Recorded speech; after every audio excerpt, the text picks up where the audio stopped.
Buenas tardes a todos. Vamos a dar comienzo a estas jornadas. Estimada alcaldesa, almirante de la flota, resto de autoridades e invitados. Buenas tardes desde el Auditorio Municipal de Sanlúcar de Barrameda, Manolo Sanlúcar. Mi nombre es Silvia de Castro, soy del Departamento de Comunicación del Instituto de Historia y Cultura Naval y voy a hacer de relatora en estas jornadas. Estas jornadas de historia marítima que cumplen ni más ni menos que la 69ª edición. Agradecemos sinceramente a todos los que están aquí presentes en Sanlúcar de Barrameda y también a los que nos ven en directo desde televisión y desde el canal de YouTube de la Armada. Tenemos aquí en nuestra mesa, vamos a iniciar el acto de apertura, tenemos aquí en nuestra mesa a la alcaldesa de Sanlúcar de Barrameda, que es un honor para nosotros, doña Carmen Álvarez Marín. Muchísimas gracias por estar aquí. Al almirante de la flota, almirante Eugenio Díaz del Río Jáudenes, muchísimas gracias. Al comisario de estas jornadas, el profesor don Enrique Martínez Ruiz, y al capitán de navío, José Ramón Vallespín Gómez, director del Departamento de Estudios e Investigación del Instituto de Historia y Cultura Naval, que son los que organizan estas jornadas. Muchísimas gracias. La alcaldesa puede tomar la palabra, por favor. Muchas gracias. Señor almirante de la flota, don Eugenio Díaz del Río Jáudenes, señor don José Ramón Vallespín Gómez, director del Departamento de Estudio e Investigación del Instituto de Historia y Cultura Naval de la Armada, señor don Enrique Martínez Ruiz, catedrático de la Universidad Complutense de Madrid y comisario de esta jornada, señor don José Ortiz Quevedo, presidente primero de la Diputación Provincial de Cádiz, compañeros y compañeras de corporación, autoridades civiles y militares, amigos y amigas todas, muy buenas tardes a todos y a todas. Sanlúcar, como no puede ser de otra manera, os da la bienvenida con los brazos abiertos para la celebración de estas jornadas de historia marítima que profundizan en la importancia de la flota de India. Como sabéis, estos intereses y estos encuentros de divulgación histórica que organiza el Instituto de Historia y Cultura Naval se suelen celebrar en el cuartel general de la Armada. Solo en ocasiones extraordinarias se han llevado a cabo fuera de Madrid y esta es una de las ocasiones extraordinarias y excepcionales, por lo tanto estamos en nuestra ciudad de enhorabuena. Sanlúcar siempre tiene el privilegio de acoger esta jornada y siempre lo tendrá. Una lección que agradezco profundamente al Instituto de Historia y Cultura Naval de la Armada. Sin duda esta decisión contribuye a difundir la relevancia que Sanlúcar tiene en la historia naval de nuestro país. Y en este sentido, he de destacar que no solo estamos hablando del importante papel que jugó nuestra ciudad en la primera vuelta al mundo, sino que además en los siglos posteriores nuestro puerto fue un punto importante de trasiego de navíos hacia América. Desde el momento en que mi paisano, Alberto Medel, presidente de la Asociación 500 años, primera circunnavegación a vela, me planteó la posibilidad de celebrar esta jornada en Sanlúcar, no lo dudé ni un momento, porque estaba deseando que se desarrollaran jornadas como esta, y así se lo expresé al vicepresidente Enrique Torres, director del Instituto de Historia y Cultura Naval, y al capitán de navío Luis Gómez de Olea, en un encuentro que mantuvimos en la alcaldía hace una semana. El Ayuntamiento colabora y colaborará en jornadas como esta, que como bien ha manifestado públicamente el capitán de navío José Ramón Vallespín, director del Departamento de Estudio e Investigación del Instituto de Historia y Cultura Naval, confirmarán que Sanlúcar fue una pieza indiscutible e insustituible en todo el mecanismo de la flota de India. Así que, bueno, comenzamos la jornada para no alargarnos mucho. Muchas gracias a los asistentes por asistir a esta jornada que desarrollamos y muchas gracias a la Armada por contar con nuestra ciudad y muchas gracias a mi paisano Alberto. Así que muchas gracias a todos y a todas.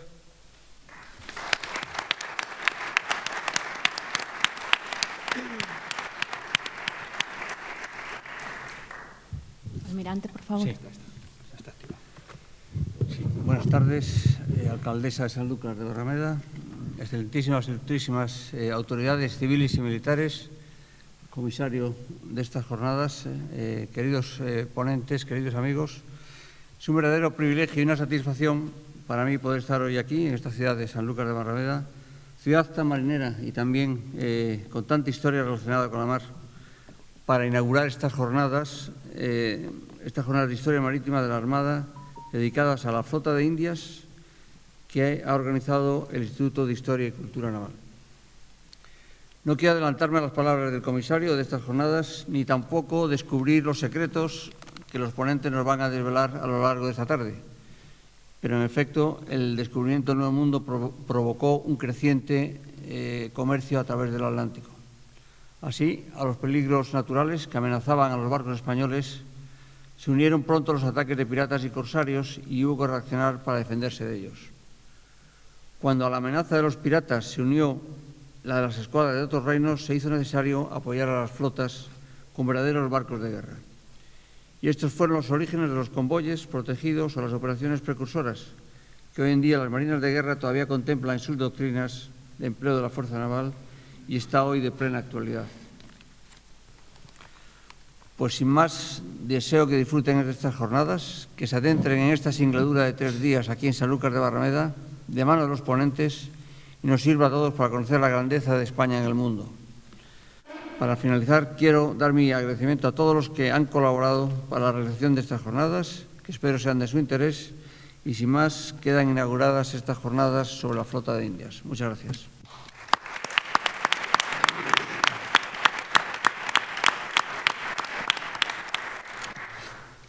Tiene la palabra el comisario de las jornadas, el profesor Eugenio Díaz del Río Jaúdenes. Por favor, profesor. Señora alcaldesa, señor almirante. Acércate un poco. Sí. Listo. Autoridades civiles y militares, señoras, señores, muy buenas tardes. Nos reúne en esta ocasión, pues, tratar de exponer y analizar uno de los grandes temas navales españoles al que apenas se ha prestado atención. Ha quedado oscurecido al primar en la historiografía y en el relato histórico y académico las cuestiones descubridoras, colonizadoras y económicas en relación con el progresivo asentamiento español en América, que en gran medida estuvo apoyado y favorecido por un gran esfuerzo naval creador de una estructura y de un sistema de navegación que duró más de 2 siglos y que no ha tenido parangón en la historia marítima, y esto es importante. Y pese a ello, pues ha pasado ignorado para el gran público y ha sido tendenciosamente valorado. La imagen más difundida de las flotas de Indias y sus resultados en el imaginario popular y en gran parte del académico es la de unos barcos cargados de plata y de oro que cuando no naufragaban, los piratas los apresaban, privando a la monarquía española de unos metales preciosos que cuando llegaban pues se malgastaban en unas guerras desarrolladas en Europa.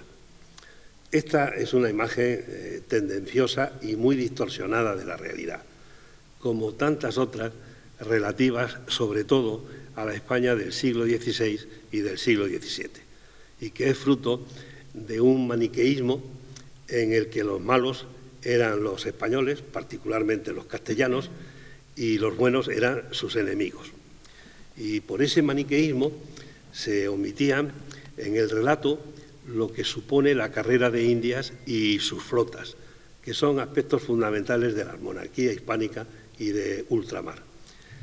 Los barcos llevaban funcionarios, misioneros, colonos, soldados, científicos, y por medio de ellos se implanta una administración territorial, se lleva la civilización occidental a América y se lleva también y se difunde el cristianismo, un legado de enorme trascendencia que normalmente está ausente en el relato historiográfico, donde en el mejor de los casos, como decía hace un momento, se priman cuestiones económicas relativas al intercambio de productos que se enviaban desde España a América y Asia y desde aquellos ámbitos ultramarinos a España.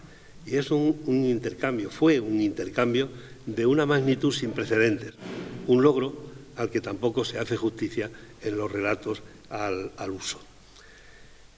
En suma, estamos ante un sistema naval que se implanta en el siglo XVI y cuyo fundamento será fundamental, porque es el realizador de la primera globalización, no solo económica, sino también política, a la que se llega en el reinado de Felipe II, cuando Portugal y su imperio ultramarino son incorporados a la monarquía, y es un momento, más que un momento, son décadas en donde las flotas españolas y portuguesa, junto con el galeón de Manila, enlazan Europa con África, América y Asia a través del Atlántico, del Pacífico y del Índico. En suma, el mundo conocido entonces. Y esto es algo sin precedentes ni consecuentes en la historia. Evidentemente, un sistema naval de tal envergadura, de este porte, pues no se improvisa. Es el resultado de un proceso cuyo primer paso se da con Carlos V, cuando en 1522 el corsario al servicio de Francia, Jean Florin, se apodera de los navíos que Hernán Cortés enviaba al emperador con el famoso tesoro de Moctezuma. Este fue un botín fabuloso, como no se había conseguido ni se conseguiría por ningún otro pirata ni corsario a lo largo de la historia. Y este suceso pues demostró las grandes ganancias que se podrían conseguir asaltando a los barcos españoles en el espacio de retorno de los navíos que venían de América, un espacio que estaba marcado por las condiciones de la navegación a vela, que eran las que imperaban en la época. Había una especie de triángulo marcado por las Canarias, las Azores y la península ibérica, en donde era mucho más fácil esperar a los barcos de retorno que salir a buscarlos al Atlántico, un mar que por entonces no estaba muy conocido. Y ante lo sucedido en 1522, ante este ataque de Florin, pues se establecieron nuevas condiciones para navegar a América, iniciando un proceso que desembocaría en la creación del sistema de flotas. No se prohibía, evidentemente, la navegación en solitario, pero eso quedaba para responsabilidad de quien lo hiciera, porque se recomendaba que lo conveniente era hacer un viaje en un convoy de al menos 8 barcos acompañados de otros buques de protección. En definitiva, se recomendaba, empleando el lenguaje de la época, navegar en conserva. Y en la década de 1540 y en los primeros años de 1550, marinos prestigiosos presentaron una serie de memoriales donde vertían sus opiniones sobre cómo funcionaba en ese momento las relaciones con las Indias y cómo podía mejorarse esa relación. Y esto era especialmente necesario en esas fechas, porque se acababa de descubrir en 1545 la mina de plata de Potosí, en Bolivia, en el virreinato del Perú, y poco después, en 1546, pero ya en Nueva España, en México, se descubrió la mina de Zacatecas, luego en 1548 la de Guanajuato y más tarde la de San Luis de Potosí y Sombrerete. Y en 1552 se descubre la de Pachuca, donde en 1555, perdonen esta serie de relación de fechas, pero quiero que vean la secuencia cronológica tan rápida que se está produciendo, en 1555 Bartolomé de Medina consigue el procedimiento de amalgamación que hizo crecer la producción de plata espectacularmente. Y es cuando se plantea realmente el gran problema. El objetivo era llevar los tesoros de la corona y de los particulares a Sevilla, junto con toda la serie de intercambios que se habían producido en el comercio que ya progresaba por entonces. Y además había que hacerlo con la mayor seguridad posible para que no ocurrieran percances como los de 1522. Y entonces, en 1556, Pedro Menéndez de Avilés presenta un proyecto que es el resultado de su experiencia y de su conocimiento en la navegación en conserva a las Indias, y el contenido de ese memorial es considerado como el origen del sistema de flotas anuales que establece Felipe II entre 1561 y 1564. Así nacen las dos flotas. Una iría a Nueva España y la otra iría a tierra firme, a América Central, para luego enlazar con Perú. Este sistema, mantenerlo, evidentemente no era fácil, pero la capacidad de la monarquía española consigue mantener este sistema durante más de 2 siglos. Y eso fue gracias, por un lado, a la capacidad organizadora de la monarquía. porque no solamente había que tener barcos, había que armarlos, avituallarlos, protegerlos y cargarlos. Y la monarquía creó los medios e instrumentos necesarios para conseguir esos objetivos, demostrando una capacidad logística que supera con mucho a la de cualquier otra potencia del momento. También la monarquía tenía que formar el personal que va a verse implicado en el funcionamiento del sistema y tenía que formar no solo, digamos, a los técnicos, es decir, a los pilotos, a los maestres y demás personal de a bordo de los navíos. También tenía que formar a los administradores que controlaban y canalizaban el funcionamiento a ambas orillas del mar. Por supuesto, había que crear una infraestructura que permitiera el funcionamiento del sistema. Había que prever rutas, escalas, puertos tanto de arribo como de zarpada, canales de distribución y, por supuesto, ferias y mercados que dieran salida a esa serie de productos que se llevaban de un lado a otro. Y para mantener todo eso, pues hubo que crear una estructura defensiva capaz de proteger a navíos y a poblaciones de ataques enemigos. Y en realidad, hasta la segunda mitad del siglo XVII, no se registran iniciativas de entidad de armadas europeas contra las posesiones españolas. Esos ataques, evidentemente, se hacen más frecuentes en el siglo XVIII. Y en este sentido, la fortificación tiene una enorme trascendencia, hasta el punto de que el mejor exponente del esfuerzo fortificador de España en el espacio que era fundamental para el desarrollo del sistema, el Caribe, los mismos historiadores americanos lo llaman el lago de piedra, aludiendo a la serie de fortificaciones que se hicieron en ese espacio geográfico y marítimo. Y claro, por otro lado, la extensión del continente americano impone una racionalización de los recursos y de los esfuerzos.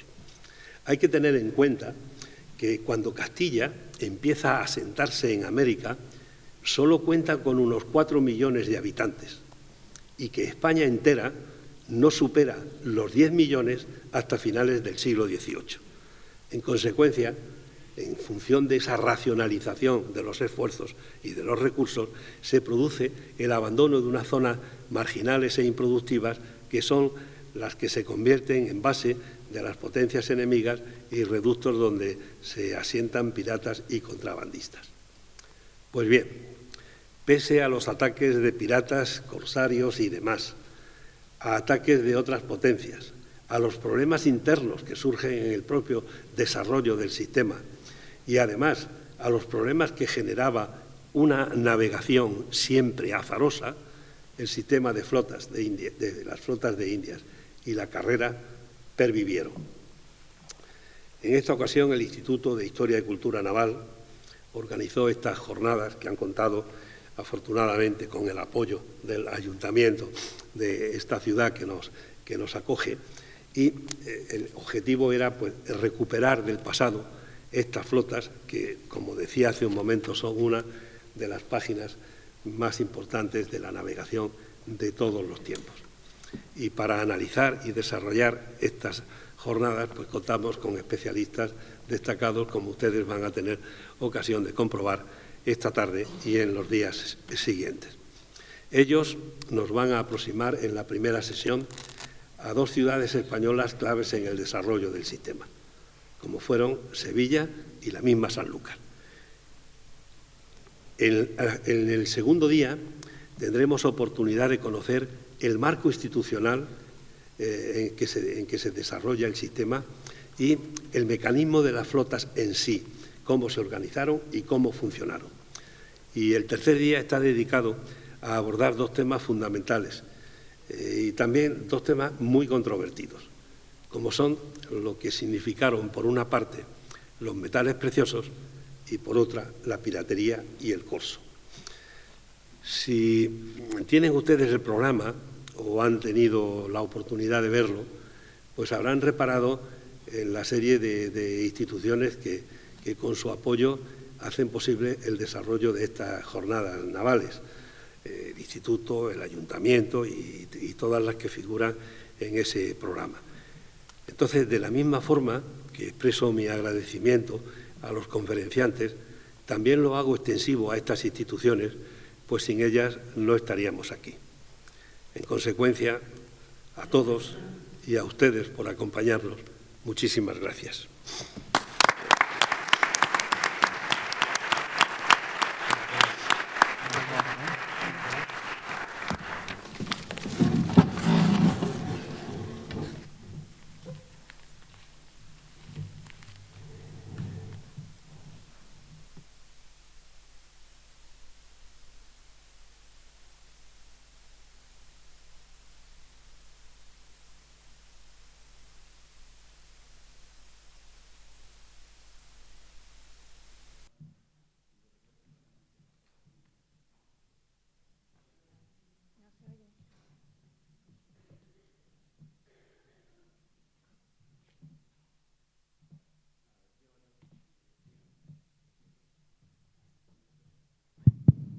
Sí, le decía a la alcaldesa que le regalo este libro de Historia de la Armada, que es muy simplificado, pero se ve muy claramente y se ve con detalle todo lo que hemos hablado aquí de la flota de Indias y será una gran referencia. Muchas gracias.